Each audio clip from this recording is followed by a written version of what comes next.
গতকাল আহমেদাবাদে প্লেন দুর্ঘটনায় আজ কাঁচরাপাড়ায় নিহতদের প্রতি শ্রদ্ধা জ্ঞাপন করলেন বিজেপি নেত্রী ফাল্গুনী পান্থ। তিনি সাংবাদিকদের মুখোমুখি হয়ে কুণাল ঘোষ ও ফিরাদ হাকিমকে কড়া ভাষায় কটাক্ষ করলেন। Bureau report, news 24 Bangla live. মর্মান্তিক দুর্ঘটনা এবং আহমেদাবাদে যে দুর্ঘটনায় সেখানে প্রাক্তন গুজরাটের যে মুখ্যমন্ত্রী বিজয় রূপানী তিনি মারা গেছেন আপনারা জানেন, এবং তার সাথে অসংখ্য মানুষ, এবং যে জায়গায় পড়েছে বিমানটি সেটাও একটা মানে মেডিকেল কলেজ, এবং সেখানেও অনেকে মারা গেছে, এমন জায়গায় পড়েছে। তো এটা খুব দুর্ভাগ্যজনক মর্মান্তিক একটা দুর্ঘটনা। তো তার তদন্ত চলছে, আগামী দিনে কেন হলো, কিভাবে হলো, নিশ্চয়ই আমরা তার ডিটেলস পাবো। এবং পরিকল্পনা করা হয়েছে আফগানিস্তানে বসে, একটা প্ল্যানিং হয়েছে, ওনারা জানতে পারেন আফগানিস্তান বসে পরিকল্পনা হচ্ছে, কারণ জঙ্গিদের আস্তানা এইরকম নাশকতামূলক কাজ যারা করে তাদের আস্তানা থেকে পশ্চিমবঙ্গেই বর্তমান। তো এটা খবর রাখতেই পারেন উনি, কিন্তু আমরা বলতে পারি না, কারণ ওনাদের সাথে জঙ্গি যোগটা স্পষ্ট।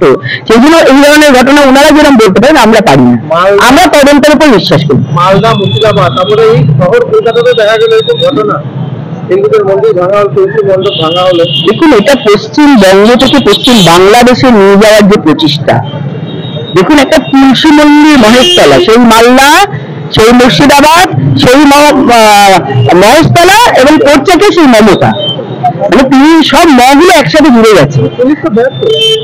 পুলিশ মন্ত্রী, মুখ্যমন্ত্রী, স্বভাবতই ব্যর্থতা কার? এই মুখ্যমন্ত্রীর ব্যর্থতা, পুলিশ মন্ত্রীর ব্যর্থতা, এবং উনি এটা চাইছেন।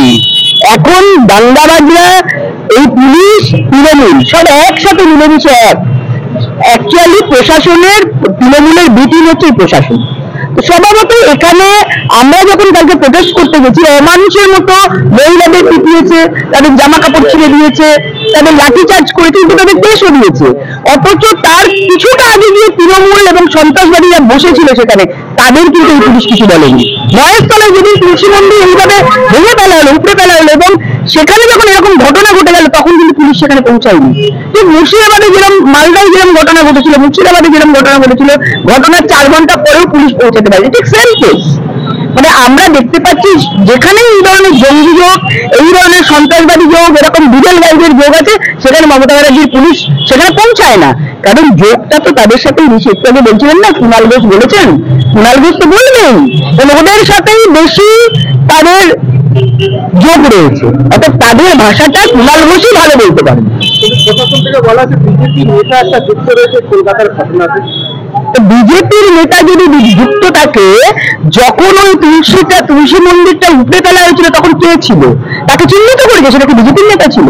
কে ছিল সেই লোকটি? কেন পুলিশ বের করতে পারেনি? সেই ঘটনার সূত্রপাত ধরেই কিন্তু এত বড় ঘটনা ঘটেছে। দেখুন, বিজেপি সেখানে বাঁচাবার জন্য, রক্ষার জন্য তো থাকতেই পারে। আমরাও সেখানে পৌঁছেছি, আমরাও ছিলাম, আমরাও তো কালকে প্রোটেস্ট করতে সেখানে গেছিলাম।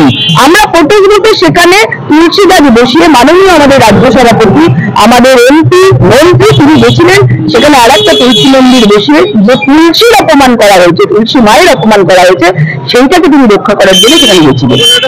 তারা বলছে যে এই জায়গাটার মধ্যে আগে একটা লোক ফল বিক্রি করতো, তারপরে হঠাৎ করে যে না আসার জন্য কোনো মন্দির করে দেওয়া হবে। যদি সে ফল বিক্রেতা যে এসছে, সে এসে কি সেটা দাবি করেছে? করেনি তো। সেখানে তুলসী মন্দির বসানো হলো, তাহলে সেটাকে উপরে ফেললো কে? আগে সেইটাকে, সেটা কি তার জায়গা ছিল? পুলিশ কি তদন্ত করেছে? পুলিশ তদন্ত কাদের বিরুদ্ধে জানেন? কালকে আমাদের মেয়েরা যখন ওখানে আন্দোলনে গেছিল তাদের বিরুদ্ধে কেস দিয়েছে। তাদেরকে, আমাদেরকে হিড়ির করে টেনে জেলে পুরেছে, আমাদেরকে আটকে রেখেছে। মাননীয় এমপি, আমাদের মন্ত্রী সুকান্ত মজুমদার, আমাদের রাজ্যের সভাপতি, এমপি জ্যোতির্ময় সিং মাহাতো সবাই ছিলেন, তাদেরকে আটকে রেখেছে। কিন্তু পুলিশ যারা এরকম দাঙ্গা করলো, যারা অত্যাচার করলো, ঘর বাড়ি ভাঙলো, পুলিশের গাড়ি ভেঙে দিল, জিপে আগুন ধরালো, এত তাণ্ডব লীলা চালালো, সেটা কিন্তু এই পুলিশ ধরতে পারেনি। এবং ওই যে ভাইপোর জায়গা তো ওটা, ভাইপো বলেছিল যে পুলিশের জিপ এরকম জ্বালিয়ে দিলেন নবান্ন অভিযানের সময়, আমি হলে কপালে শুট আউট করতাম। জিজ্ঞেস করতে চাই, এরকম ভাবে তো আপনার এলাকায় জ্বললো, শুট আউটটা আর কবে করবেন? একবার করুন, আমরাও দেখি আপনি কিরকম মায়ের দুধ খেয়ে এসছেন। আচ্ছা, শুভেন্দু অধিকারী যাওয়াতে কিন্তু পুলিশ পায়নি, চলে গেছে। ওদের জবাব দেওয়ার কিছু আছে? ওরা তো পালিয়ে যায়, পালিয়ে তো যাবে, উত্তর নেই, কি করবে? উত্তর না থাকলে পালিয়ে যায়। শুভেন্দু অধিকারী বিরোধী দলনেতা, মানুষ তাকে বিরোধী দলনেতা হিসাবে নন্দীগ্রামে তিনি মমতা ব্যানার্জিকে দিয়েছে, তারপরে তিনি বিরোধী দলের নেতা হয়েছে। স্বভাবতই তার উত্তর পুলিশ দিতে পারবে না, পুলিশ কমিশনার সেই জন্য পালিয়ে গেছে। পুলিশ উত্তর দিতে পারে না, পুলিশের উত্তর হচ্ছে লাঠি, যেটা দাঙ্গাবাজ করে। দেখুন আজকে লাঠি চার্জ আমাদের উপর করেছে, কিন্তু যারা দাঙ্গা করেছে তাদেরকে সাদা রুমাল দেখাচ্ছে, শান্তির বার্তা দিচ্ছে। আমাদের তো সাদা রুমাল একটু দেখাতে পারতো, আমরা বুঝলাম যে পুলিশ সাদা রুমাল দেখিয়েছে। পুলিশ সব জায়গায় সাদা রুমাল দেখায় না, বিরোধ জঙ্গিদের, সন্ত্রাসবাদীদের, বিরোধীদের সাদা রুমাল দেখায়। কারণ ওইটারই প্রশাসন আর ওইটারই মানে ওটার এই পশ্চিমবঙ্গকে পশ্চিম বাংলাদেশ বানানোর যে প্রচেষ্টা মুখ্যমন্ত্রী তৈরি করেছেন, তারই প্রয়াস এই প্রশাসনের মাধ্যমে আমরা দেখতে পাই।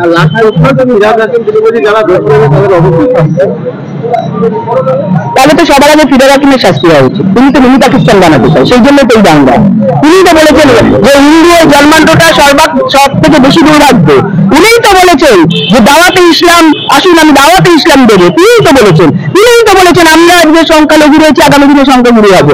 সবার আগে এই সন্ত্রাসী উস্কানিমূলক যে ঘটনা ঘটছে তার পেছনে রেখে ফিরে রাখেন, সবার আগে তাকে গ্রেফতার করা উচিত। সেটা দেখা, তারপরে বাকি করতে আমরা বিমান দুর্ঘটনায় 246 জন বিমান যাত্রী ছিলেন এবং তাতে একজন বেঁচেছেন, ভগবানের দান, তাকে বাঁচানো হয়েছে। বেঁচেছে কি করে সেটা ভগবানই জানে। তো এতগুলো প্রাণহানি হয়েছে, এটা কোনো রাজনৈতিক উদ্দেশ্য নয়। আমরা মানুষের পাশে থাকার জন্য মানুষের সমব্যথী বলতে হয়, সমব্যথী হয়তো হয় না, কেন সমান ব্যথী কথা হচ্ছে সমব্যথী। যার বাড়িতে প্রাণ হারিয়েছে তাদের ব্যথা আমাদের ব্যথাটা সমান হবে এটা কখনোই সম্ভব নয়, কিন্তু তাদের পাশে দাঁড়ানোর চেষ্টা করছি, যাদের ব্যথাটাকে যাতে ক্রমশ কম করা যায় এবং তাদের আত্মার শান্তির কামনায় আমাদের এই প্রোগ্রাম। মোমবাতি জ্বালিয়ে যদি তাদের আত্মাকে শান্তি করতে পারি, সেটাই আমাদের ছোট প্রয়াস।